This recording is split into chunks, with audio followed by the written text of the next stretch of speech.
오늘 또 이렇게 보니까 우리 남자분들 최선을 다해서 열심히 나오셨어요. 얼마나 훌륭한 분들이십니까? 그런데 제가 보니까 우리 신갈교회가 아주 건강한 공동체의 특징으로서 연세가 드신 어른들도 계시고 또 젊은 층들도 많더라고요. 오늘 밤에 이 자리에 참석하신 분 중에 35 이하 되시는 분 한번 일어나 주십시오. 35 이하. 네. 얼마나 귀한 분들이에요. 네, 신갈교회 아주 미래 주역들입니다. 큰 축복의 박수 해주세요. 네. 아직 앉지 마요. 35 다 일어나 계세요. 일어나 계시고, 이제부터가 중요해요. 장로님들 좀 일어나 주십시오. 장로님들. 네. 장로님들께서는 오늘 35 이하 참석하신 분들에게 10,000원씩 주시기 바랍니다. 10,000원씩. 꼭 받아가요. 네. 꼭 기억하셨다가 장로님 가까운 쪽에, 혹시 장로님 아들이에요? 10만원 줘야 돼요. 네, 10만. 네, 자리에 앉으시고요. 제가 어떤 미국의 한 교회에 가가지고는 그날 저녁에 학생들이 많이 참석했더라고요. 고등학생들, 대학생들 다 일어나라고 했어요. 그래가지고 50 넘으신 분들 다 일어나라고 했어요. 그래서 그분들이 다 $100씩 주라고 그랬어요. 애들이 비명을 지르더라고요. 예, 오늘 그 10,000원 얘기했으니까 장로님들 감사하시죠. 예. 교회에서 장로님한테 10,000원 받는다? 평생 못 잊어요. X가 중에 평생 못 잊어. 그리고 그 10,000원 받으면 고리 띄어가지고 낮춰야 돼. 제가 첫날 말씀드렸어요. 저는 갈수록 설교가 짧아진다고. 오늘 아마 간단하게 매듭할까 합니다. 그런데 여러분, 중고등학교 때 교장 선생님께서 아침에 조회 시간에 내가 간단하게 몇 마디 하겠다. 너무 기대하지 마십시오. 교장 선생님 간단하게 몇 마디 하겠다는 조회가 1시간 걸리더라고요. 충청도 사람들은 말이 좀 느린데 다른 지방 사람들보다 오래 걸리지는 않아요. 다른 지방 사람들은 말은 빨리 하는데 길어요. 오메 그 양반 죽었단 게임 이렇게 길게 하지 않고 충청도 사람은 가시오. 카바레 가가지고 사모님 한 번 춤 좀 추시겠습니까? 말이 길어요. 충청도 사람은 그렇게 안 해요. 출교? 요즘은 이제 거의 그런 거 교우들도 잘 안 드시지만 옛날 예를 들어서 개고기 먹으러 갈 때도 교인들이 말을 길게 하잖아요. 목사님 개고기 드실 줄 아십니까? 보신탕 하러 가시겠습니까? 충청도 그렇게 얘기 안 해요. 개혀? 대답도 먹는다 안 먹는다 그렇게 길게 얘기 안 해요. 혀 아니요. 그러면 끝나는 거예요. 예. 집사님, 제가 무슨 말을 하는지 알아들었어요? 그렇게 길게 질문해도 충청도 사람은 답을 간단하게 해요. 알았시오? 됐시오? 예. 충청도 며느리를 얻었어. 시어머니가 보니까 이 며느리가 참 태평이야. 어느 날 이 며느리가 주방에서 프라이팬에다가 이렇게 조기를 올려놓고 굽고 있는데 그거 지키고 있어야 될 거 아니에요. 근데 며느리가 조기 올려놓고 와가지고 텔레비전 앞에 서서 텔레비를 보고 있는 거예요. 지금 막 제가 지글지글 타고 있는데도. 그러니까 시어머니가 며느라 저 생선 탄다 뒤집어야지. 그러니까 충청도 며느리가 기가 막히게 대답해요. 냅둬요. 지가 뜨거우면 알아서 뒤집어 넣겠죠.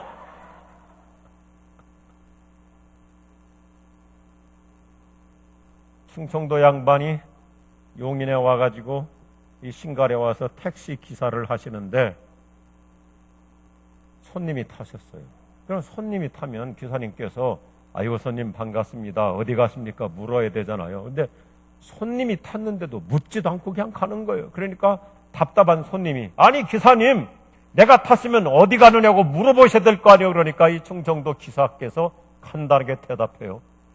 답답한 사람이 지가 먼저 묻겠죠.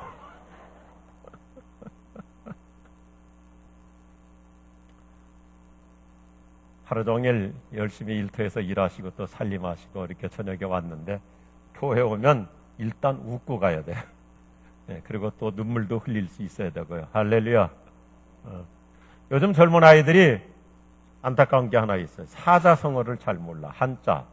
요즘 애들이 책도 안 보고 뭐 자꾸 이렇게 스마트폰만 갖고 살다 보니까 한자어를 잘 몰라. 그래서 대학생 남자애하고 여자애하고 둘이 사귀었던가 봐. 그래서 이제 밥 먹으러 갔어. 근데 식당에 이렇게 벽에 사자성어들이 딱 붙어 있잖아요. 세옹지마. 좀 어려운 한자죠. 세옹지마. 전화위복이라는 말이잖아요. 그러니까 이제 여자친구 애가 오빠 저게 무슨 자야 그러니까 이 남학생이 모른다고 그러면 여자친구 앞에서 자존심이 상하니까 지마는 알겠거든. 세옹지마. 지자 맞자는 그 쉽잖아요. 그러니까 이 남학생이 자기 여자친구한테 이렇게 얘기했어요. 세옹지마. 오빠 저게 무슨 자야 그러니까 남기지마. 제가 이렇게 사흘 동안 재밌는 얘기를 하는데도 웃지 않는 분이 계셔. 난 그분 웃을 때까지 오늘은 꼭 해야 되겠어. 우리 텔레비전에서도 이제 뭐 요즘 연세 드신 분들도 말 맞추는 거 있잖아요. 이렇게 막 설명하면 그 이제 짧은 단어로 뭐 영감님하고 이제 할머니하고 나와가지고 뭐 평생 왼수 뭐 그런 식으로 맞추는 거 있잖아요. 그래서 이제 아이들한테 선생님이 물어봤어요. 술 먹고 밤늦게 다 이렇게 그 밖에서 이렇게 소리 지르고 고함 지르는 거. 이제 그러면 고성방가라고 해야 되잖아요. 근데 어떤 남학생이 그걸 뭐라 그러냐 선생님 물어보니까 아빠인가?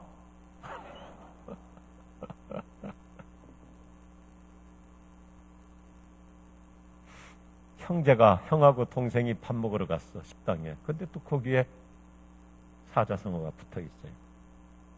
만사형통. 한글로 또 써놨어. 그러니까 동생이 형한테 물어봤어. 형, 만사형통이라는 뜻이 뭐야? 그러니까 형이 동생한테 아주 쉽게 설명해 줬어. 만사형통은 만사를 형을 통해서 다 결정하라는 뜻이야. 예, 이렇게 해도 웃음이 안 나오시는 분은 사모님 통해서 꼭 내적 치유 받으시길 바랍니다. 오늘 밤 저는 아주 간략한 설교 제목으로 여러분하고 같이 오늘 이 부흥축제와 그리고 2018년도 새봄을 맞이하면서 내 인생의 새로운 관점, 하나님을 향한 아주 좋은 하나님의 관점을 갖는 시간 될 수 있기를 바랍니다. 같이 해보겠습니다. 하나님의 플랜 B 은혜. 한번 더 합시다. 하나님의 플랜 B 은혜. 뭐 저의 소박한 얘기를 한다면 저는 1986년도에 캐나다 유학을 갔었습니다. 어렵게 유학을 갔죠. 그 당시만 하더라도 캐나다 유학 간다는 것이 결코 그렇게 쉽지가 않았어. 캐나다는 그때만 하더라도 우리나라의 대사관이었었기 때문에 비자를 얻는데 홍콩을 거쳐서 비자를 얻을 만큼 그렇게 까다로웠습니다. 또 교회가 유학을 보냈습니다. 옛날에는 김포공항이 누가 해외 나갈 때 부흥의 현장이었잖아요. 제가 성기동 교회가 꽤 큰 교회였기 때문에 장로님이 17분 계셨는데 한 장로님은 연세가 너무 높으셔서 원로 장로님이시대 그 장로님 한 분만 빼놓고 16분의 장로님과 담임 목사님과 수많은 권사님들 여러 집사님들 나오셔가지고 김포공항에서 저를 환송 예배를 드렸어요. 그렇게 가서 공부를 하는데 아무리 목사 안수를 받고 공부를 하러 갔어도 아르바이트를 해야죠. 일을 해야죠. 가게에서도 일을 해보고 이것저것 일을 해보고 하는데 시간이 아까워요. 공부하는 사람은 시간을 벌어야 되잖아요. 그러다 보니까 제가 그때만 하더라도 일찍 운전면허를 갖고 있었기 때문에 제가 또 그 공수특전사에서 이렇게 정보작전 일을 하다 보니까 길을 아주 찾아요. 그래서 캐나다 같은 그런 낯선 나라에 가서도 그리고 굉장히 광활한 곳이잖아요. 근데 길을 잘 찾으니까 책 델리버리 아르바이트를 했습니다. 돈을 많이 줘요. 근데 그 무거운 책 델리버리를 하다가 군대에서 특전사에서 다쳤던 허리를 또 다쳤어요. 그때 하더라도 유학생 의료보험 이런 것이 잘 되지 않아가지고 병원에 입원하는데 하루에 $100씩. 이거 감당할 길이 없는 거죠. 그래서 도저히 다른 길이 없어서 한 학기 공부 중에 다시 한국으로 돌아와서 잠깐 쉬려고 돌아왔습니다. 진료가 돌아와서 잠깐 쉰 후에 갑작스럽게 제가 섬기던 교회 제 선임 목사님께서 장인어른이 돌아가셔서 담임으로 가시게 되니까 우리 어르신 담임 목사님이 교회를 자기를 대신해서 이끌어갈 부목사가 나밖에 없으니까 소목사 유학 1년 보류해라. 1년 보류하고 교회를 섬겨야 되겠다. 이끌어야 되겠다. 뭐 담임 목사님 시키는 대로 해야지. 그렇게 하다 보니까 결국 유학을 중도에 끝내게 됐어요. 계획은 사람이 세우지만 결정은 하나님이 하십니다. 인생의 경영은 내 손에 있는 것이 아니라 하나님의 손에 있는 줄로 믿습니다. 우리는 나름대로 다 자기 마스터 플랜이 있습니다. 다 계획을 세웁니다. 구상을 합니다. 우리 자녀들도 자기 나름대로 내가 어느 대학 가고 싶다고, 뭘 전공하고 싶다고, 졸업한 후에 어떤 계통의 회사에 가서 일을 하고 싶다고, 오늘 밤에 남자들도 많이 나오셨지만은 자기 나름대로 직장 생활도 합니다. 또 과감하게 직장을 정리하고 사업을 또 펼치기도 합니다. 가게를 열기도 합니다. 근데 그만 보면 자기가 의도했던 대로, 자기가 생각했던 대로, 자기가 계획했던 대로, 본인이 꿈꾸고 원했던 대로 되지 않고 다른 방향으로 인생이 풀려가는 일들이 비일비재합니다. 저는 교회를 개척하고도 열심히 공부를 했습니다. 또 우리 교인들이 저는 한 가정 반하고 교회를 시작했거든요. 그런데 하나님께서 은혜를 주셔서 아주 좋은 교인들을 만나게 하셨습니다. 상당히 지식층 교인들을 만나게 하셨습니다. 그래서 제가 공부하는 걸 좋아하기 때문에 교회 초창기부터 교회 개척하고 2년부터 미국에 해마다 계절학기 공부를 하러 다녔어요. 참 공부를 많이 했어요. 일부러 어렵지만은 한국어로 통역하는 과정을 하지 않고 미국 목회자들과 같이 장마치 12년을 공부를 했어요. 해마다 한 달씩 10년 내로 논문을 써야 되는데 제가 군대에서 다쳤던 그 허리의 후유증으로 견디다가 목 디스크가 터져버렸어요. 하마터면 전신마비가 될 뻔했어요. 그래서 인공연골을 넣고 플라스틱 뼈를 넣고 이런 대수술을 하는 관계로 박사 논문을 못 썼어요. 너무 아까웠어요. 너무 아쉬웠어요. 저도 굉장히 아깝게 생각했고 학교에서도 아깝게 생각했고 또 학교에서도 저를 볼 때 굉장히 좋게 여겨서 2년 기간 동안 연장해 주었지만 제가 수술을 하고 치료를 받는 일이 굉장히 큰 일이어서 마지막 박사 논문을 못 썼어요. 그런 아쉬움을 갖고 살았습니다. 근데 이런 저의 모든 스토리를 어떻게 알게 돼가지고 미국에 아주 훌륭한 한 학교가 있는데 스코틀랜드 사람들이 미국에 와서 세운 그 당시 130년 된 학교인데 이 130년 된 벨헤이븐 대학교에서 130년 역사상 최초로 태평양 넘어 아시아 사람인 저에게 명예박사학위를 줬어요. 이렇게 중요한 얘기를 하는데도 고개 하나 끄떡하지 않고 저는 거기서 깨달았어요. 아, 이게 하나님의 플랜 B의 은총이구나.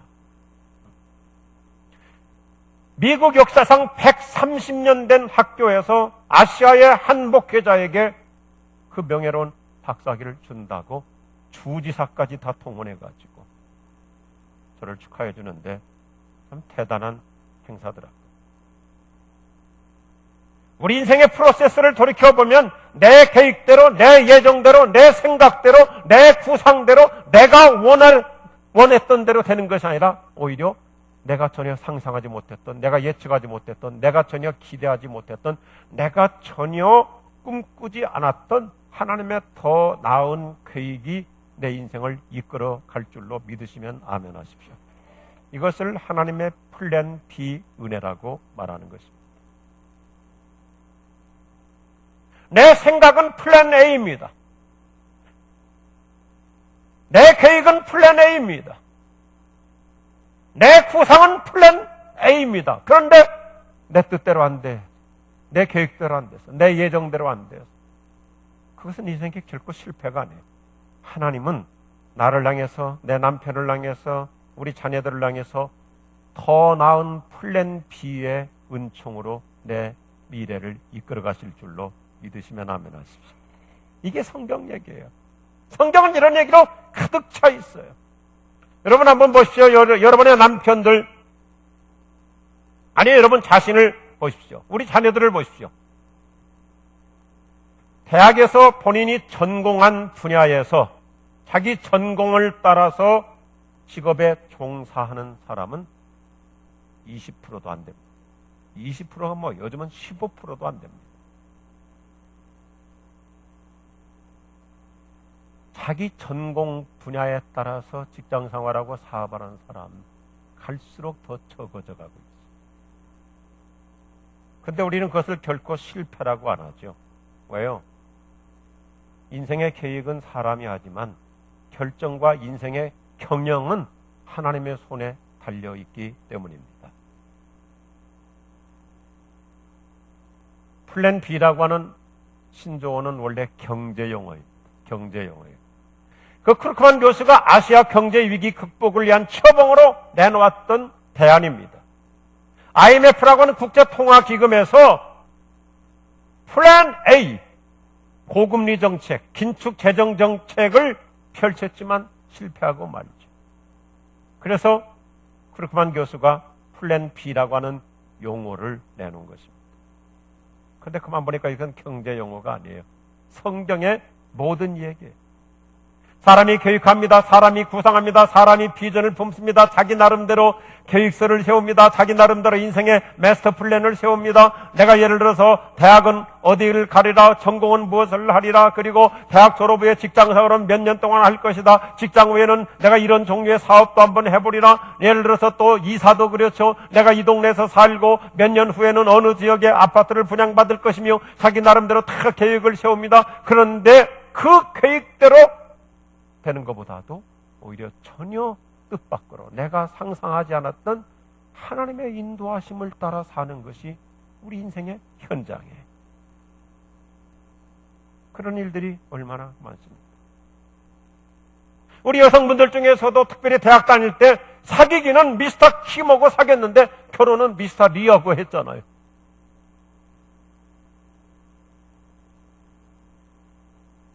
성경에 보면 내 계획보다 하나님의 플랜 B 은혜가 훨씬 더 좋아요. 날마다 이 기대 속에 살 수 있기를 바랍니다. 보세요. 야곱이라는 사람은 어때요? 형을 속여서라도, 나중에는 아버지를 속여서라도 내가 장자권의 복을 받아야지, 이것이 야곱의 인생 플랜 A였다면 하나님은 플랜 B로 야곱을 훈련하시죠. 집에서 쫓겨나게 하죠. 도망가게 하죠. 그래서 외삼촌 라반의 집에 가가지고 20년 동안 머슴살이하고 종살이하고 얼마나 인생 험난한 고생시켜서, 그래서 사람 만들어가지고 결국 야곱이 이스라엘로 바뀐 다음에 축복하시는 하나님의 플랜 B 스토리. 모세라는 사람이 어떻습니까? 모세가 이집트 왕자가 되었지만은 그러나 어머니로부터 받은 영적인 젖줄 때문에 그는 다 어렸을 때부터 자기 민족에 대한 사랑이 있었죠. 나는 유대인이야, 나는 히브리 사람이야, 우리 민족을 해방시켜야 돼. 그래가지고 그가 바로 왕실의 왕자가 됐습니다. 그래서 이집트 사람을 때려 죽여서라도 우리 민족을 보호해야지, 우리 민족을 구원시켜야지, 우리 민족을 해방시켜야지. 그것이 모세의 플랜 A였지만은 하나님은 어떻습니까? 플랜 B로 모세로 하여금 도망자가 되게 해서 미디안으로 가서 거기서 베두인 족속들하고 완전히 에집트 왕실에서 양탄자 덮고 살던 사람이, 최고급 정말 그 좋은 거위털 잎을 덮고 살던 사람이 사막에 가서 추우니까 양 끌어안고 땅바닥에서 거적대기 덮고 자면서 40년 훈련한 후에 무력이 아닌 무릎의 힘으로 나무지팡이 하나 가지고 이스라엘 민족을 구원해내도록 하는 것이 하나님의 플랜 B의 은혜였잖아요. 요셉이 어렸을 때부터 얼마나 아름다운 청혼의 꿈을 가지고 살았습니다. 환상적인 비전이 있었습니다. 맛있는 인생, 자기 인생은 얼마나 색동고리 저고리처럼 아름답게 풀릴 것이라고 하는 플랜 A 속에 살았지만은 하나님은 요셉으로 하여금 형들에게 배신당하고 미디안의 집시상인에게 팔려가게 하고, 그래서 버슴살이하고, 그것도 억울한데 거기다가 보디발 아줌마에게 미움받아가지고 감옥 생활하고, 그 다음에 하나님께서 때가 되니까 에집트의 총리의 자리에 앉게 하시는 것이 하나님의 플랜 B의 은총이었어요. 참 우리 하나님은 멋있어요. 얼마나 이런 수많은 얘기들이 성경에 가득 차 있습니까? 오늘 본문의 얘기가 바로 이런 얘기죠. 바울이라는 사람은 어떤 사람이에요? 바울은 정말 히브리인 중에 히브리인이고 유대인으로서 바리새인 중에 바리새인으로서 예수 믿는 사람들을 잡아다가 감옥에 가두고 기독교인들을 박해해서 공적을 쌓는 만큼, 자기 스펙을 쌓는 만큼 그는 결국 입신양면이 그의 꿈이었어요. 출세했어요. 어떻게 해서든지 남들을 다 깔아뭉겨서 잡아들여가지고 어떻게 해서든지 자기 공적 쌓아서 자기 화려한 이력 쌓아가지고 출세하는 것이 플랜 A였어요. 그런데 하나님은 어느 날 또 예수 믿는 사람 잡으려고 혈기등등해서 가는데 다메섹으로 가다가 그 도중에서 하나님의 능력으로 거꾸라지고 말잖아. 그래서 바울의 플랜 A가 다 뭉개져 버리죠. 근데 하나님의 플랜 B의 은총, 바울아, 너는 사람을 잡아서 죽이는 인생을 살 것이 아니다. 죽어가는 사람들을 끄집어내서 살려주는 선교 인생을 살도록 하거라. 그게 하나님의 플랜 B였어. 이게 오늘 본문의 얘기로 이어지는 거예요. 그래서 바울은 이제 하나님의 부름을 받고 사도가 되었습니다. 선교사가 되었습니다. 교회 개척을 합니다. 그러면서 이제 바울이 얼마나 열정적으로 1차 선교 소아시아, 지금으로 말하는 터키를 다니면서 곳곳마다 가서 교회를 세웁니다. 곳곳마다 가서 복음을 전합니다. 곳곳마다 가서 많은 사람들을 제자 훈련해가지고 훌륭한 선교 업적을 쌓았습니다. 1차 선교를 마감했어요. 그런데 바울이 지병이 있었잖아요. 몸이 아팠잖아요. 그리고 로마 시대 박해가 컸죠. 그래서 바울이 생각해 보니까 아무래도 내가 이렇게 너무 내 몸을 추스리지 않고 선교하다 보면 무리할 것 같다. 그래가지고 오늘 본문의 얘기가 뭐예요? 아무래도 선교를 좀 편안한 쪽으로 가야 되겠다. 그래서 터키 북동부 쪽으로, 지금으로 말하면 자 이제 러시아 쪽으로 올라가려고 한 거예요. 그쪽으로 가면 좀 나으니까, 편하니까. 그리고 로마의 핍박으로부터도 멀어지니까, 로마의 그 정권에서부터도 멀어지니까 안전할 수 있고. 그런데 오늘 본문에 보니까 아주 중요한 메시지를 하고 있어요. 예수의 영이 허락지 않으신 이거예요. 하나님께서 가로막으셨다. 하나님의 플랜 B의 은혜, 이게 우리 삶에서 수없이 나타납니다.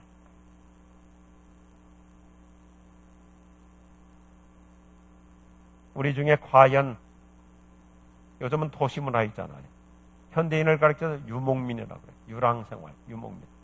나는 대한민국에 태어날 때 나는 신갈에서 태어나야지, 나는 신갈 장로교에서 평생을 신앙생활을 해야지 하고 계획을 세우고 태어나고 여기서 산 사람 누가 있습니까? 없어요. 하나님께서 인도하시다 보니까 신갈에 살게 됐고, 이 지역에 살게 됐고, 하나님께서 인도하시다 보니까 신갈 장로교회로 오게 됐고, 이게 하나님의 플랜 B, 내 계획보다, 내 생각보다 더 나은 하나님의 은혜로운 인도하심인 줄로 믿으시기 바랍니다.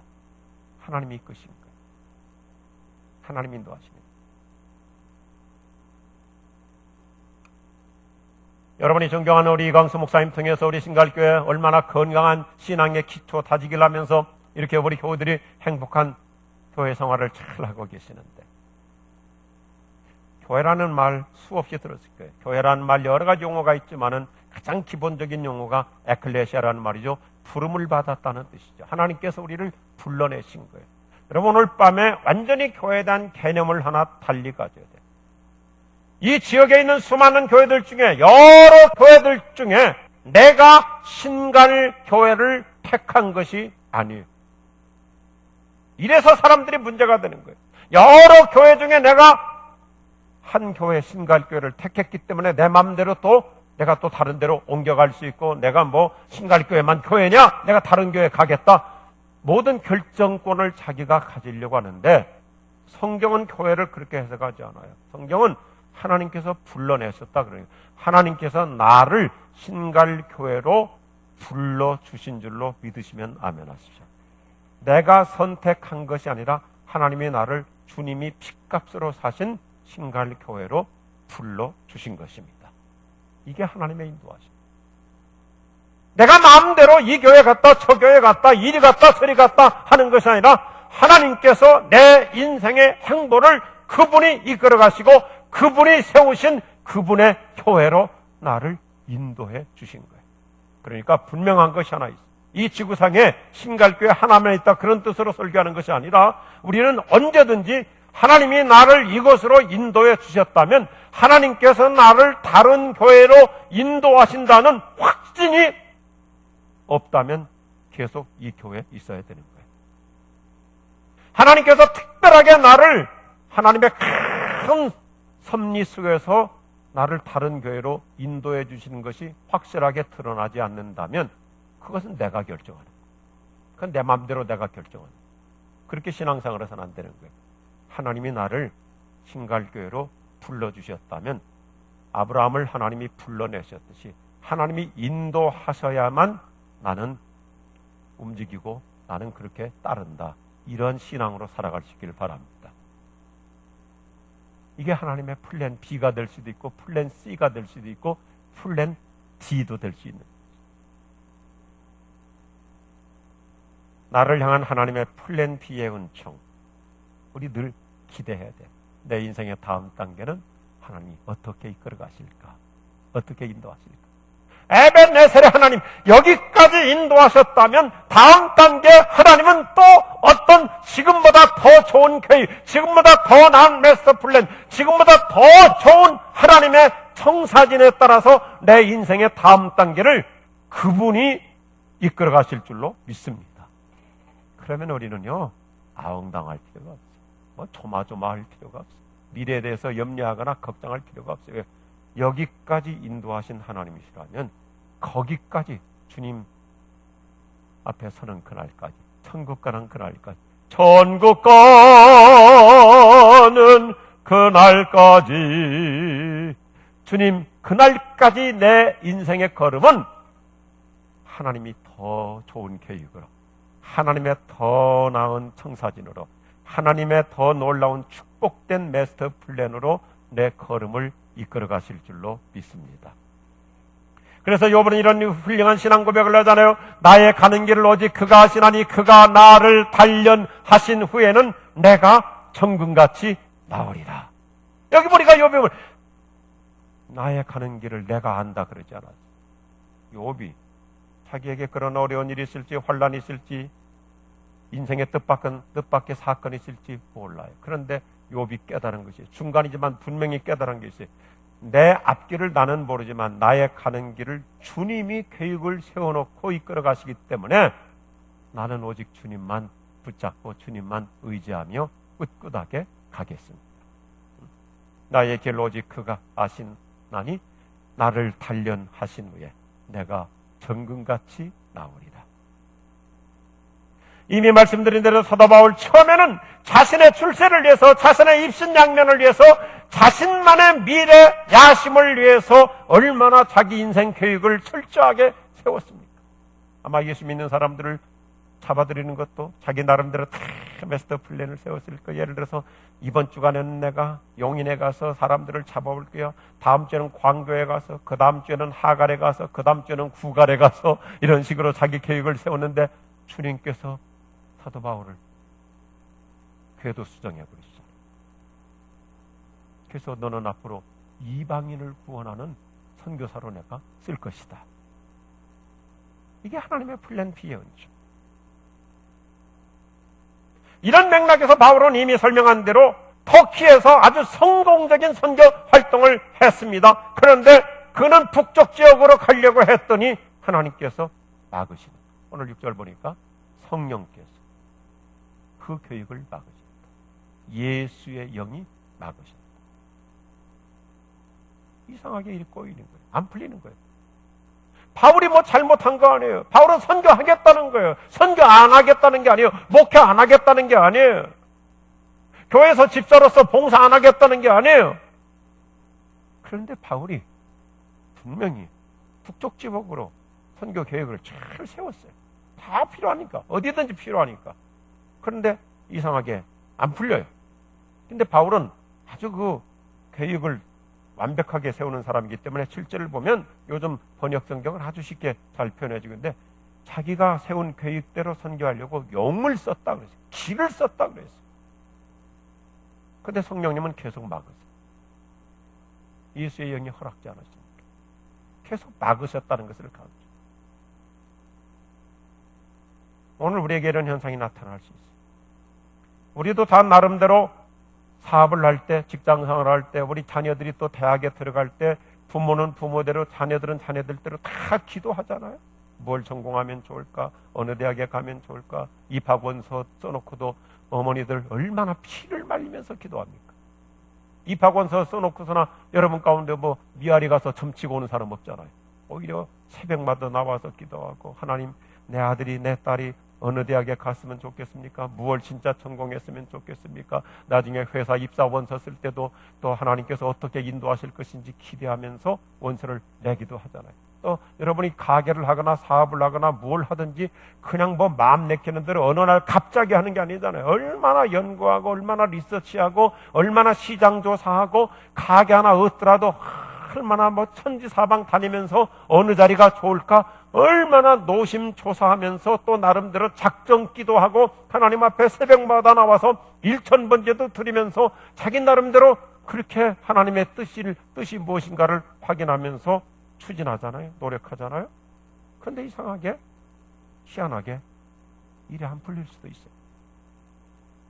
문이 닫힐 수도 있어요. 이상하게 일이 잘 안 될 수도 있어요. 이때 우리가 낙심해서는 안 돼요. 이때 인생을 그렇게 자포자기를 쉽게 해서는 안 돼요. 잠언 16장 1절에 보니까 사람이 정교한 계획을 세우지만 참 성경이 멋있게 얘기해요. 사람이 아주 면밀하게 주도 면밀하게 정교한 계획을 세우지만 그 성패는 하나님께 달려있다. 아멘 하시기 바랍니다. 내 나름대로 얼마나 완벽합니까? 얼마나 치밀합니까? 얼마나 구체적입니까? 얼마나 주도 면밀합니까? 얼마나 자기 나름대로 최선을 다했는데도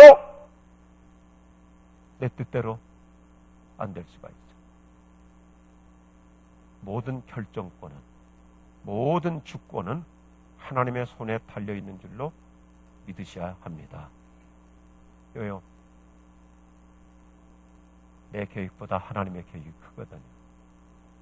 우리 요즘 젊은 아이들이 부모 말 잘 안 듣는 거 철이 들들어서 그렇잖아요. 아이들이 뭐 얘기해도 부모님들은 뭐라고 얘기합니까? 야, 걱정하지 마. 엄마 아빠가 다 생각이 있어. 차원이 다르잖아요. 엄마 아빠 다 생각이 있어. 엄마가 아빠가 너를 위해서 다 계획이 있어. 근데 애들은 자기 뜻대로 안 되고 자기 고집대로 안 되니까 어린 애들일수록 제일 그 쉬운 무기가 울어버리는 거잖아요. 근데 엄마 아빠는 훨씬 더 큰 그림을 그려놓고 차근차근 한 단계 한 단계 끌어가는 거예요. 하물며 우리 하나님은 하늘에서 이 세상을 내려다보시면서 내가 어디 가서 살아야 될지, 내가 어떻게 살아야 될지, 내가 무엇을 하는 것이 좋은지, 30대는 어떻게 살고 40대는 무엇을 하고 50대는 인생을 어떻게 살아가야 될지 하나님은 위에서 다 보시면서 하나님의 선하신 뜻대로 내 인생의 행보를 한 걸음 한 걸음 이끌어 가실 줄로 믿습니다. 그래서 우리는 여유가, 진짜 예수 믿으면 여유가 있는 거예요. 마음의 여유가 있는 거예요.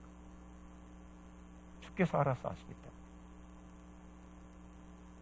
그래서 예레미야 선지자는 아주 아름답게 예레미야 10장 23절에서 여호와여, 사람의 인생이 자기의 것이 아니라는 것을 깨달았습니다. 내 인생은 자기의 것이야. 아무도 자신의 인생 행로를 결정할 수 없습니다. 이렇게 얘기하고 있습니다.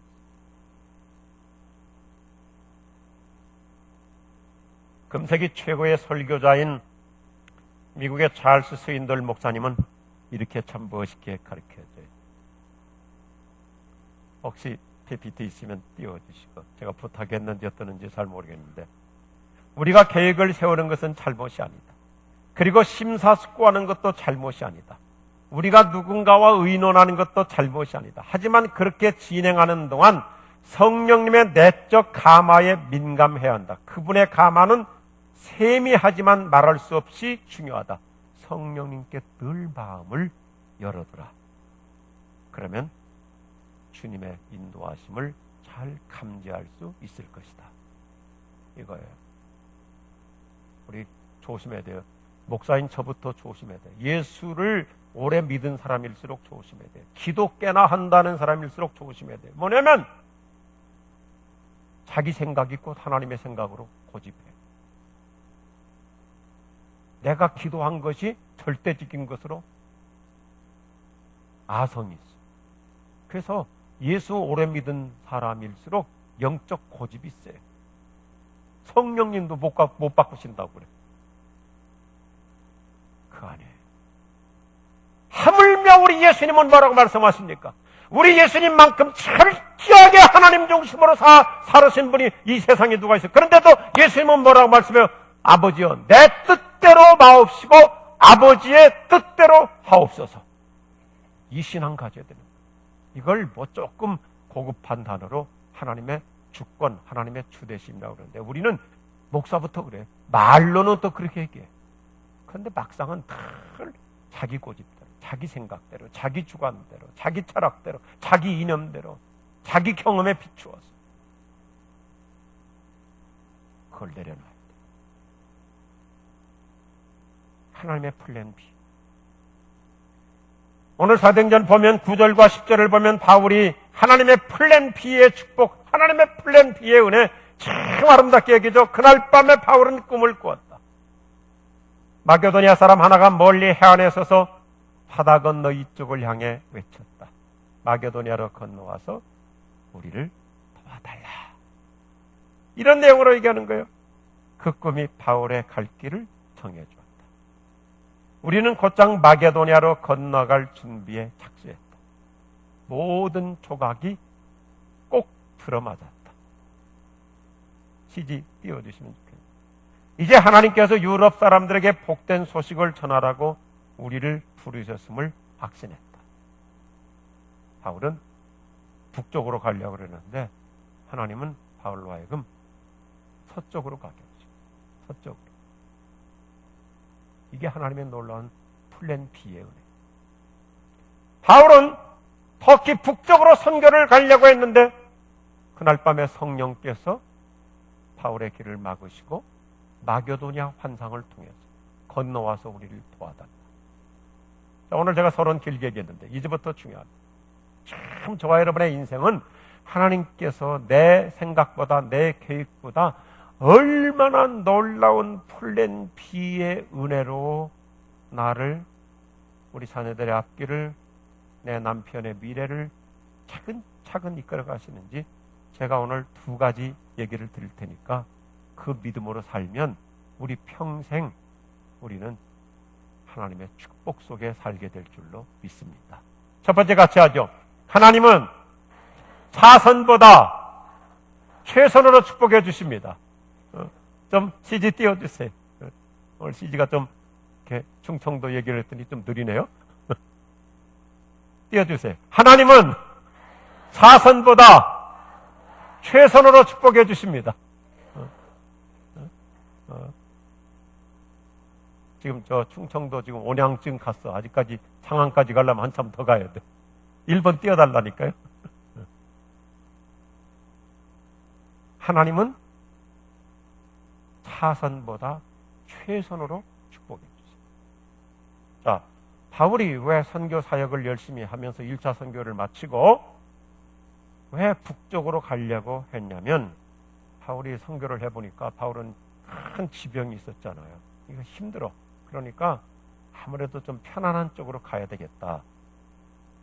바울이 갈라디아서 4장 13절에서 솔직하게 얘기해요. 왜 북쪽으로 가려고 했냐면 자기 몸이 병들어서 잠시 좀 쉬고 싶어서 좀 편안한 쪽으로 가려고 그랬어요. 그런데 하나님께서 바울로 하여금 더 힘든 곳으로 가라고 그래요. 근데 이게 무슨 축복이에요? 근데 진짜 축복이거든요. 왜냐면 바울아, 너 건강이 걱정이냐? 너 몸이 아프지? 병이 있지? 힘들지?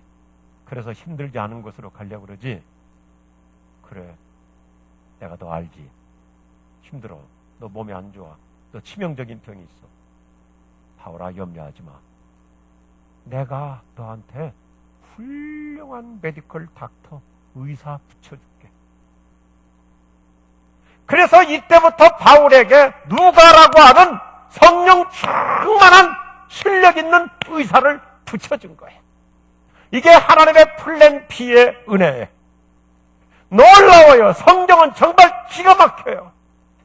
바울은 건강 때문에, 자기의 지병 때문에, 약함 때문에 쉬운 길을 택하려고 했습니다. 안전한 길을 택하려고 했습니다. 그런데 하나님께서 바울로 하여금 마게도니아로 건너가도록 하면서 루디아 갔을 때, 그때부터 사도행전 16장 바울의 2차 선교 여행이 시작하는데, 그때부터 바울의 단어가 달라져요. 그때부터 나라는 단어를 쓰지 않고 언제나 사도행전 16장부터는 우리가 위니스 시올로지, 우리 신학인데요. 바울이 로마 감옥에 갇혀서 죽을 때까지 바울 곁에 수많은 사람이 다 떠나잖아요. 다 떠나는데 바울이 죽는 그날까지 바울 곁에서 바울을 떠나지 않고 지켜준 사람이 의사 누가잖아요. 디모데후서에 보면 다 떠났는데 내 곁에 누가만 남았느니라. 누가만 남았느니라. 참 우리 하나님은 추도면밀하세요. 저 여러분이 이런 하나님을 믿자고요. 바울은 걱정이 됐습니다. 염려가 됐습니다. 건강이 힘들었습니다. 아팠습니다. 아무래도 내가 이제 더 이상 힘든 사역은 못할 것 같아. 그러니까 쉬운 길을 가야 되겠어. 편안한 길을 가야 되겠어. 안전한 길을 가야 되겠어. 그런데 하나님께서는 바울로 하여금 아니야. 더 힘든 길일 수 있어. 더 어려운 길일 수 있어. 더 위험한 길일 수 있어. 더 많은 에너지를 써야 될 길일 수 있어. 그런데 바울아, 내가 너에게 의사 붙여줄게. 그것도 보통 의사가 아닌 실력 있는 의사, 거기다가 실력만 있는 게 아니라 성령의 기름 부으심을 받은 의사. 여러분 누가복음과 사도행전 보세요. 누가라는 사람이 얼마나 성령 충만한지. 저 예수 믿는 분이에요. 전 목사이기 전에 저도 예수 믿는 신자예요. 그런데 제가 예수 믿으면서 깨닫는 게 하나 있어요. 너무 계산하지 마요. 너무 복잡하게 머리 굴리지 마요. 다 이것저것 그렇게 인생을 힘들게 살려고 하지 마요. 주님께 다 맡기시길 바랍니다. 염려 다 맡기라. 그 다음에 주가 돌보시니, 주가 돌보신단 말이에요. 바울은 건강 때문에 걱정했습니다. 병 때문에 염려했습니다. 그랬더니 주님은 플랜 B의 은혜, 바울아 염려하지 마, 바울아 걱정하지 마, 내가 너에게 성령 충만한 실력 있는 전문의를 붙여주면 되잖아. 그래서 누가가 통영.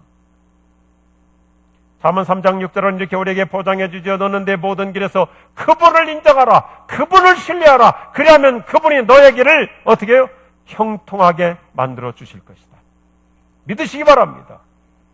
형통하게 만들어 주신다. 형통이라는 단어가 뭐래요? 우리말 형통 그러면 조금 추상적인데 영어 번역은 아주 쉽게 돼 있어요. Make success. Make success. 하나님이 성사시켜 주신다. 나는 내 나름대로 여러 가지 많은 프로젝트를 세웁니다. 내 나름대로 구상합니다. 내 나름대로 친밀한 마스터 플랜을 세웁니다. 그런데 거기다가만 너무 매달리지 말고 하나님께 올려드리면 하나님께서 형통케 하실 줄로 믿습니다. Make success. 하나님이 성사시켜 주십니다. 중국어 성경에는 이렇게 번역이 되죠. 순리대로 인도하신다. 내 인생 자꾸 영리로 꼬이지 말고 하나님께서 순적하게 이끌어 가시는 인생 될 수 있기를 축원합니다. 하나님은 차선보다 최선으로 축복하시니까. 보세요. 저의 설명이 이제 다 들었잖아요. 바울은 차선책을 선택을 해요. 근데 하나님은 바울아, 왜 차선으로 가려고 그러니? 나는 너에게 최선의 앞길로 인도해 갔을 것이다. 우리 하나님 멋있어. 염려하지 마. 너 건강, 몸 아픈 거 염려하지 마. 너 죽는 그날까지, 성경 그대로잖아요. 죽는 그날까지 네 곁에 내가 좋은 의사 붙여줄게. 너 근심 걱정 말아라. 주 너를 지키리. 주 날개 밑에 거하라. 그 다음에요. 주 너를 지키리. 주 너를 지키리. 그 다음 아무 때나 어디서나. 그 다음에요. 주 너를 지키리. 늘 지켜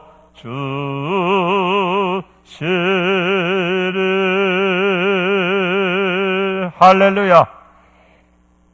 그래서 성경은 염려 다 맡기라는 거예요.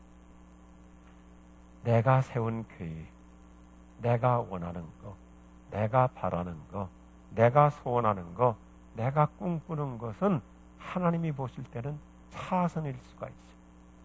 하나님이 나에게 주신 것은 잠깐 고생일 수도 있어요. 고난일 수도 있어요. 잠깐 손해일 수도 있어요. 잠깐 뒤로 물러갈 수도 있어요. 그런데 하나님이 나에게 주시는 것이야말로 최선인 줄로 믿으시기 바랍니다. 얼마나 멋있어요. 바울 북부로 갔으면 그냥 그 인생 거기서 끝났어요. 근데 하나님께서 최선으로 인도하시니까 바울은 로마 황실까지 들어가잖아요. 우리 인생, 우리 자녀들 특별히 이렇게 이끌어 가실 줄로 믿습니다. 두 번째 같이 하죠. 저는 한자 이렇게 용어 쓰는 거 좀 좋아해요. 같이 하겠습니다. 두 번째, 하나님은 미시적인 것에서 거시적인 것으로 축복하십니다. 쉽게 말해서 미시적인 거, 하나님은 작은 것에 얽매이는 인생이 아니라 거시적인 것, 더 큰 것으로 축복하실 줄로 믿으시기 바랍니다. 정말 이 밤에 믿어야 돼요. 제가 두 가지만 얘기하는 거예요. 첫째는 하나님은 차선보다, 세컨더리보다 최선으로, 베스트로, better to best. 지금 좋은 거 그 정도가 아니라 베스트로, 최고 좋은 것으로 내 인생을 이끌어 가실 것이고, 두 번째, 하나님은 내 인생을 초라한 미시적인 인생이 아니라 거시적인 인생, 지금보다 훨씬 더 나은 상태로, 훨씬 더 좋은 상태로, 그리고 더 훨씬 더 큰 미래로 축복하실 줄로 믿습니다. 이번 신갈교회 부흥회를 통해서 여러분의 교회 이런 놀라운 새로운 이정표가 만들어질 줄로 믿습니다. 바울의 선교 전략은 이미 설명한 대로 소극적으로 바꾸려고 했어요. 그래서 북쪽으로 저쪽으로 멀리 갈수록 바울은 머리가 좋은 분이잖아요. 최고학부 출신이죠. 아주 명석한 사람이에요. 그러니까 바울은 건강도 그랬지만 또 하나는 뭐냐면 자꾸 선교를 하면서 터키를 선교해 보니까 로마가 이미 다 점령했잖아요. 그러니까 로마 쪽으로 가까울수록 핍박과 혼란과 위험이 높아져. 위험지수가 높아져. 그러니까 바울이 보세요. 얼마나 똑똑한지. 하나님, 내가 선교 안 한다는 거 아니에요. 선교해요, 하나님. 그런데 바울은 로마로부터 멀리 갈수록 로마의 핍박이 약하죠. 로마 간섭 안 받죠. 근데 하나님은 막으시는 거예요. 7절 보니까 하나님께서 허락지 않으셨다. 그래서 바울은 어쩔 수 없이 터키의 이 바닷가에 있는 변방도시, 우리말 성경으로는 트로이 전쟁, 트로이 목마 전쟁 이야기하시잖아요. 트로이로 내려가요. 자기 비전을, 자기 계획을 내려놔요, 하나님한테. 그랬더니 하나님께서 너 아예 이번에 바다 건너. 바울은 아직까지 내륙에서만 선교했잖아. 그러니까 하나님은 저와 여러분을 얼마나 크게 쓰고 싶어 하시는지. 여러분 신갈교회는 우리 목사님을 중심해서 이미 여러분은 세계 선교를 이끌어가는 어제 저녁 말씀처럼 빌립보 교회처럼 하나님의 은혜의 헤드쿼터인 줄로 믿으시면 아멘 하시죠. 하나님은 우리에게 자꾸 큰 그림 인생을 살게 하십니다. 바울아! 언제까지 이렇게 소아시아에만 멈출 것이냐? 과감하게 엑소더스 하라 이거요. 에게를 바다를 건너라 이겁니다. 바다를 건너서 지중해를 건너서 서쪽으로 가라. 그래서 바울로 하여금 오늘 제가 약간 어려운 얘기하지만 아주 쉬운 얘기예요. 동양 선교에 멈추지 말고 서양 선교로 과감하게 뛰어넘으라는 것입니다. 이게 마게도냐 환상 비전. 바울아, 언제까지 너 아시아만 선교할 것이냐? 유럽으로 건너가서 더 큰 대륙 유럽 선교를 하라. 이게 9절과 10절이에요. 바울로 하여금 하나님은 마이크로 인생에서 매크로 인생으로 자기 개인 중심의 미시적 비전을 내려놓고 하나님 나라를 향한 가시적 비전을 품게 하신 거예요. 그래서 이날 환상을 보고 바울은 동양에서 서양으로 건너간 이 사건을, 사도행전 이 사건을 그 훌륭한 인류 역사상 가장 위대한 역사학자 애널드 토인비가 역사의 연구라는 책에서 기가 막히게 해석해주고 있습니다. 바울이 동양의 트로이에서 서양의 빌립보로 건너간 것은 유럽과 서구 문명 사이의 변곡점을 이룬 대장정이었다. 토인비라고 하는 역사학자도 오늘 우리가 읽은 성경의 사건을 이렇게 놀랍게 했어요. 바울은 동양 선교에서 이제는 서양 선교로 아시아에서 유럽으로 건너가는 문명 역사의 변곡점을 이룬 대장정이었다. 긴 얘기가 아닙니다.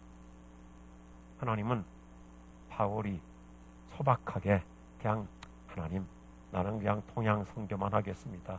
근데 하나님은 바울에게 플랜 B의 은혜, 너는 유럽 선교, 서양 선교, 대륙 선교, 나는 너를 큰 그릇으로 쓰고 싶다. 오늘 밤에 우리 신갈교회에 이 비전 주실 줄로 믿습니다. 얼마나 멋지지. 그래서 하나님은 빌립보를 통해서 제2의 바울의 인생을 피상시켜 준 거예요. 이제부터 바울은 동네 선교사가 아니라 세계 선교사가 됩니다. 새로운 지평을 열어주시니까. 미시적 인생이 아니라 거시적 인생으로. 이게 하나님의 플랜 B의 은혜예요. 우리 교우들이요, 오늘 저녁 간단하게 정의를 내리십시다. 내 좁은 안목으로, 내 편협한 시야로 인생을 해석하지 말고 하나님의 큰 안목으로, 하나님의 눈으로, 가스 퍼스펙티브, 하나님의 관점으로 인생을 해석하며 나갈 수 있기를 바랍니다. 지금 내 눈앞에 나타나는 조그만 일 가지고 왈가왈부하지 못. 별것도 아닌 거 가지고 시험 들었다, 상처받았다, 나 이제 교회 안 나간다, 나 교회 옮긴다, 나 이제 뭐 가정교회 안 나간다, 뭐 나 이제 교회 봉사 안 한다, 나 찬양대도 안 한다, 교사도 안 한다. 그렇게 옹졸하게 살지 말고 나에게 연단이 있을 수 있습니다. 상처가 있을 수 있습니다. 아픔이 있을 수 있습니다.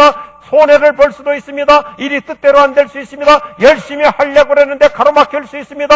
열정적으로 교회에 헌신하려고 했더니 나를 이상하게 시기하고 질투하는 사람이 있습니다. 그때 우리는 하나님의 관점에서 하나님이 나를 빚어가시는구나, 하나님이 나를 만들어가시는구나, 하나님이 나를 다듬어가시는구나, 하나님이 나를 변화시키는구나, 아멘 할 때까지 하나님이 나를 성숙시키는구나, 하나님이 나를 더 성화시키는구나, 하나님이 나를 내 사이즈를 큰 그릇으로 만들어 가시는구나. 할렐루야. 하나님은 나를 옹졸한 인생이 아니라, 미시적인 인생이 아니라 나를 하나님의 사이즈로 만들어 가시는구나. 거시적인 은혜로 내 인생의 단계를 이끌어 가실 줄로 믿습니다. 그래서 이렇게 얘기할 수 있어요. 목사님, 장로님, 나한테 무슨 상처든지 줘보세요. 나 컸더니 견딜 수 있어요. 나는 목사님보다 한 수 위로 더 올라갈 수도 있어요. 이런 영성 가질 수 있기를 바랍니다. 이게 하나님의 방법이에요. 성경에 누구든지 하나님은 아브라함을 큰 그릇 만들어 주려고 100세가 될 때까지 자식 못 낳게 하다. 때가 되니까. 성경은 그런 얘기. 요셉 금방 출세할 수 있었지만 그러면 요셉이 건방지잖아요. 내가 똑똑해서, 내가 공부 잘해서, 내가 머리 좋아서, 내가 성실해서, 내가 착해서, 내가 노력해서, 내가가 주인이잖아요. 그런데 하나님은 저 구덩이까지 내려뜨리고 감옥까지 내려뜨리고 그리고 나서 올려주시니까 요셉으로 하여금 뭐 내가가 아니라 하나님이 그분이에요. 그분이. 내가가 아니라 주님이에요. 주님. 이거예요. 여러분 인생을 속단하지 마세요. 하나님은 내 생각보다 훨씬 더 큰 그림으로 내 인생을 이끌어 가실 줄로 믿으시면 하면 하십시오. 기가 막혀요. 우리 목사님이 영어를 아주 탁월하게 잘하시는데 제가 영어 문장 좀 써볼게요. 제가 영어 문장 쓰기 전에 저 어디 여행하는 거 좋아하거든요. 그 전에 중국 가갖고 공자의 묘소를 가봤어요. 공자의 묘소 가면 대단한 줄 알았어요. 근데 공자 묘소 가보니까 묘비에 글자가 없더라고요. 그래서 왜 글자가 없느냐고 가이드한테 물어봤더니 공자 앞에 문자 쓰지 말라고 그래서. 이렇게 영어를 탁월하게 하시는 이 목사님 앞에서 내가 영어를 해볼게. Failure is not final. 실패는 마지막이 아니에요. 실패는 마지막이 아니에요. Failure is not sin. 실패가 죄가 아니에요. 오늘 밤에 제가 우리 남자들에게, 우리 젊은이들에게 용기를 드리고 싶어요. 한 번에 대학 못 들어가고 재수한 게 죄입니까? 죄가 아니에요. 물론 공부를 안 해가지고 대학을 떨어졌다면 그건 게으름이지만은 열심히 했는데도 때로는 못 들어갈 수가 있죠. 재수도 할 수 있고 삼수도 할 수 있고 장수도 할 수 있는 거예요. 여러분 남편들에게 강박관념을 가지면 안 돼요. 내 남편이 승진 못한 게 죄입니까?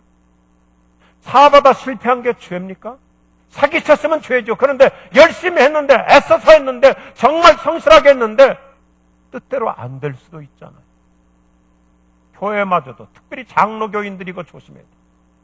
장로교인들일수록 은연중에 이 율법의식이 있어가지고 교회에서도 잘 되면 무조건 그 사람은 믿음이 좋은 사람, 안 풀리면 마치 그 사람은 숨은 죄가 있는 거죠. 욥이 고생할 때 욥의 친구들이 처음에는 괜찮았어요. 근데 나중에는 뭐 욥을 계속 옥조이는 게 뭐예요? 너 숨은 죄 토론을 한 거 아니에요? 너 이렇게 사업 망하는 거 보니까, 너 부도 당하는 거 보니까, 너 병든 거 보니까 너 틀림없이 캥기는 죄가 있어. 그거 빨리 실토하라고 아픈 욥에게, 지금 상처난 욥에게 식초 뿌리는 거예요. 오히려 어려우면, 안 되면, 사업이 어려우면, 직장에서 해고를 당했으면, 사업하다가 사기를 당하고 부도를 당했으면 더 위로해주고 더 격려해주고 더 용기를 주고 낙심하지 마십시오. 하나님이 함께 하세요. 제가 기도해 드릴게요. 제가 더 기도해 드릴게요. 이렇게 할 수 있기를 바랍니다. 하나님 더 큰 뜻이 계세요. 집사님 용기 내세요. 하나님의 플랜 B의 은혜가 집사님에게 반드시 따라올 거예요. 이렇게 격려해 줄 수 있기를 바랍니다.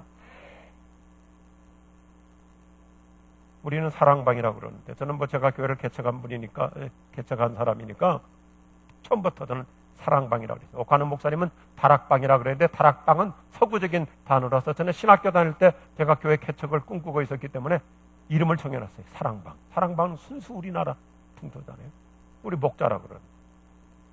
우리 가정교회에서 뭐라고 그럽니까? 하여튼 리더들. 조심해야 돼요. 누가 집사님이, 어떤 장로님이, 어떤 권사님이 그 가정에 병이 생기고 사업하다 어렵고 그러면은 은연중에 율법적으로 판단한 경우가 있어요. 그 사람 뭔가가, 그리고 꼭 또 이렇게 요즘 새벽교도 안 나오더니 교통사고 당했구만. 자기가 심판관. 그분이 요즘 어려움을 겪는 거 보니까 하나님의 플랜 B, 하나님의 플랜 C, 하나님의 플랜 D에 또 다른 은혜가 틀림없이 그 집에 임할 것 같다. 이렇게 믿음으로 해석할 수 있기를 바랍니다.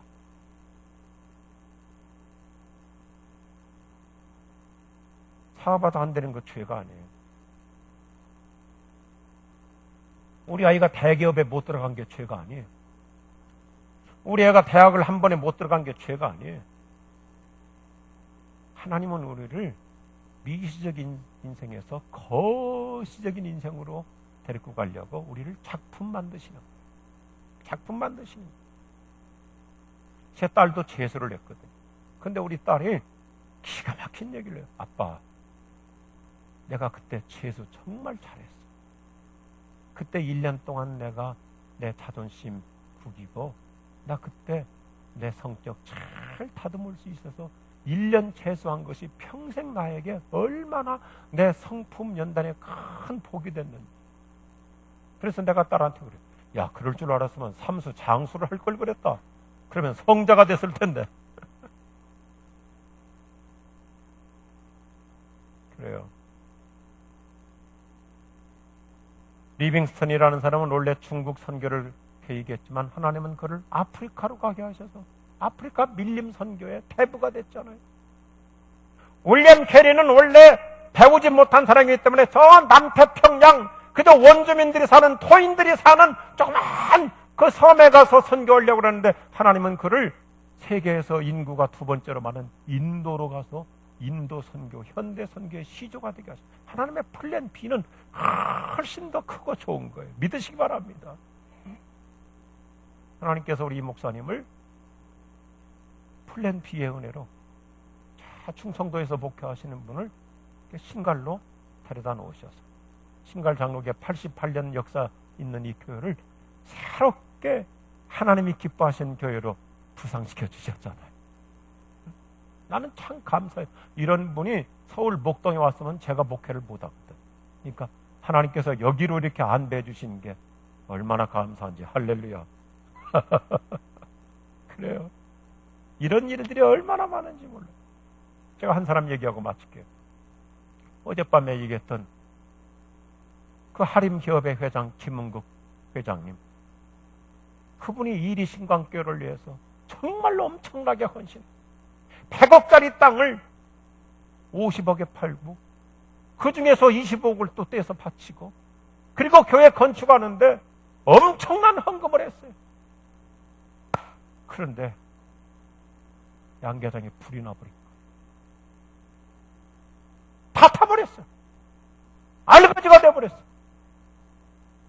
이리 신광교회 장덕순 목사님이 저한테 얘기하는데 목사도 낙심이 됐다는 거예요. 세상에 이렇게 교회를 위해서 그 어마어마한 땅을 바치고 재산을 바치고 뒷바라지를 했는데 어떻게 하나님이 이렇게 교회 사랑하는 사람의 사업을 한순간에 잿더미로 가져가 버리시다. 자기도 도대체 뭘 어떻게 기도해야 될지 목사로서도 암담한 거죠. 답답한 거죠. 너무너무 안타깝고 도대체 하나님 뜻이 어디 계십니까?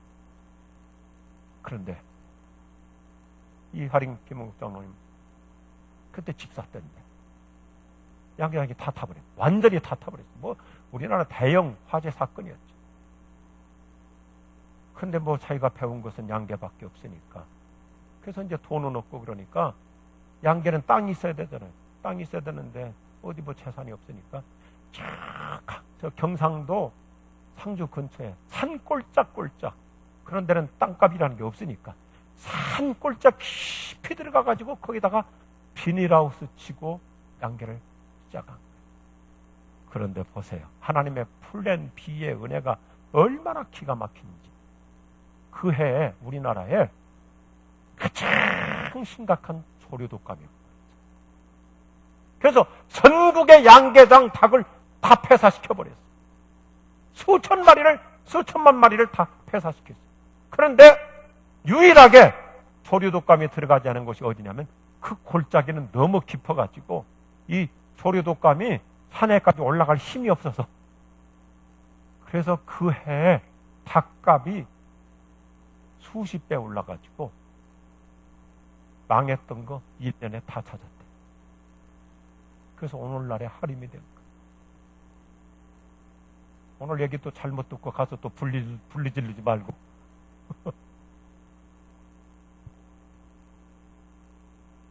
김웅 장로님이 그런 얘기를 하니까 자기도 하나님 어떻게 이랬을 수가 있습니까? 내가 뭘 잘못했습니까? 정말 착한 분이거든요. 정말 훌륭한 분이거든요. 제가 우리에게 와서 간증하라고 그래도요, 이분은 간증을 안 해요. 왜냐하면 간증하다 보면 혹시라도 자기 자랑 될까 봐서 아직은 간증할 때가 아니라 그렇게 귀한 분입니다. 보세요. 하나님은 차선보다 최선으로 우리 인생을 이끌어 가시고, 내 초라한 꿈보다 하나님의 더 큰 그림으로 우리 인생의 행복, 우리 자녀들의 앞날을 이끌어 가실 줄로 믿습니다. 하나님은요, 대임을 맡기시려고 하면 잠시 대난을 허락하세요. 우리를 큰 사람 만들려고 하면 잠깐 우리를 흔들어서 연단하십니다. 에레미야 선지자는 우리가 얼마나 놀라운 말씀을 합니까? 너희를 향한 나의 생각은 재앙이 아니라, 따라서 평안이며 너희에게 소망 있는 미래를 주려는 것이다. 믿으시기 바랍니다. 기가 막힌 말씀이죠. 하나님은 우리를 내려뜨리려고 연단하시는 것이 아니라 우리의 미래에 더 희망찬 앞날을 축복하실 줄로 믿습니다. 그래서 우리는 하나님의 플랜 B 은혜를 기대하자는 것. 지금은 내가 허우적거릴 수 있습니다. 어떻게 될지 답답하고 막막할 수 있습니다. 그런데 저 배짱이 있어요. 저도 나이 먹을 만큼 이제 먹었잖아요. 63이나 처먹었으니까. 그런데 예수 믿어볼수록, 목사이기 전에 예수 믿는 신자로서 예수 믿어볼수록 더 배짱이 생겨요. 뭐예요? 하나님은요, 내 생각보다 훨씬 큰 생각으로, 내가 원하는 것보다 훨씬 더 좋은 것으로 내 앞길을 이끌어 가실 줄로 믿습니다.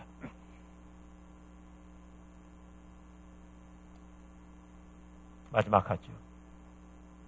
내가 어둠 속에서 헤맬 때에도 주님은 함께 계셔. 내가 시험당하여 괴로울 때도 주님은 함께 계셔. 기뻐 찬양하세 할렐루 할렐루야 할렐루 할렐루야. 우리 모두 찬양 할렐루 할렐루야. 그 다음에요, 주님 나와 함께 계시네. 주님 나와 함께 계시네. 제가 이렇게 마무리하고 싶어요. 내가 원하는 것은 상품 수준일 수 있어요. 상품 수준. 그런데 하나님은 내 인생을 작품이 되게 하시고 명품이 되게 하실 줄로 믿습니다. 아멘 하십시오. 옆에 분 서로 인사하십시다. 명품이셨군요. 명품이셨군요. 명품이셨군요. 한 번 더 인사하십시오. 몰라봬서 죄송합니다.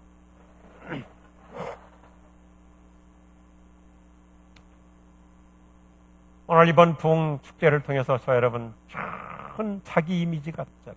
내 인생의 브랜드, 저를 보세요. 하나님은 내 브랜드를 높이고 싶어 하지. 나는 싸구려 상품 인생이 아니에요. 하나님이 만들어 가시는 작품, 하나님이 원하시는 명품, 내 인생의 부가가치를 하나님은 높여가지. 그게 하나님의 플랜 B의 은혜. 내가 어둠 속에서 헤맬 때에도 주님은 여전히 함께 계시고, 지금 내가 그렇게 안절부절 못하면서 이러다가 망하는 거 아닌가, 이러다가 내 인생, 내가 지금 나이가 몇인데, 내가 벌써 시운이 넘었는데, 내가 해놓은 건 없는 것 같고, 이제 뭐 젊은이들은 막 새로운 지식과 새로운 기술을 가지고 치고 올라오는데 나는 여기서 퇴보하고, 나는 완전히 도태되고, 내 인생은 이제는 여기가 마지노선인가 보구나, 난 여기서 끝나는 거 아닌가. 염려하지 마.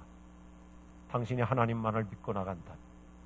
하나님은 훨씬 더 좋은 미래로, 그분의 작품으로 나를, 내 남편을, 내 아내를, 우리 자녀들을 하나님의 수준으로 이끌어 가실 줄로 믿습니다. 다 일어나십시다. 다 일어나셔서 다시 한번 이 찬양, 내가 어둠 속에서 헤맬 때에도 찬양 인도자 나오시고 우리 함께 이 찬양 말씀에 의지해서 찬양하자고요.